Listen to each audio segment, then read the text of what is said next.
Hey everyone, welcome back to our New Testament challenge. Today we're here in John chapter 15. Today I want us to look just at two verses. We're going to look at verses 18 and 19. It says, if the world hates you, understand that it hated me before it hated you. If you were of the world would love you as its own. However, because you are not of the world, but I have chosen you out of it, the world hates you.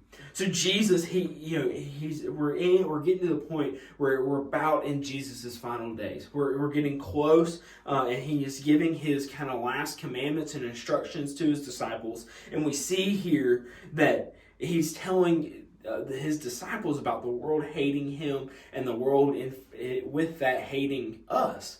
And Jesus is telling them, like, the world is going to hate you. And that doesn't just apply, guys, that doesn't just apply for the disciples here. That applies for us today. And we can look around our world and our nation, but also the entire world, and we can see the hatred that people have towards Jesus and his followers.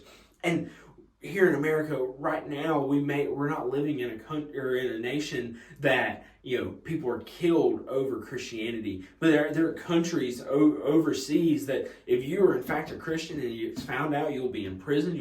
Some places you'll even be killed.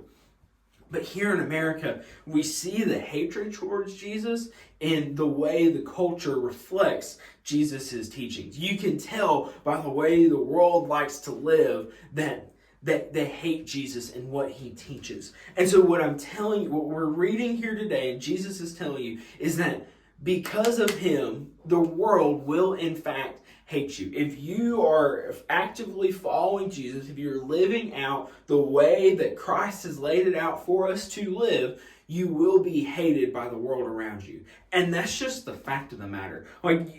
Jesus tells us here, the world hated him, and because of that, it's going to hate us.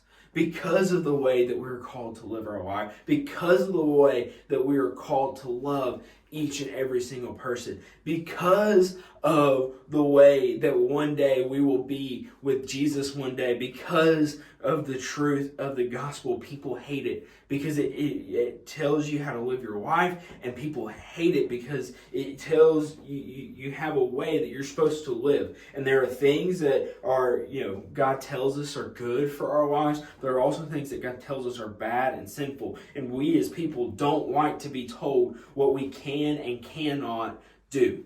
But this is the thing. And what I'm telling you here today is, as you get older and older and as the world progresses, the hatred towards Jesus and the hatred towards his followers is going to get more and more. And so you, starting right now, have to prepare yourself for the way that people are going to treat you because you're a follower of Jesus. Because you submit to God's word, people are going to hate you. And it's only going to get worse and worse as time goes on. And so you have to start now by preparing yourself, by being in the body of believers, by being in God's word, that you are to prepare yourself for the hatred of what is going to come towards you because you are a follower of Jesus. So I challenge you today, prepare yourself. I hope you have a great rest of your day.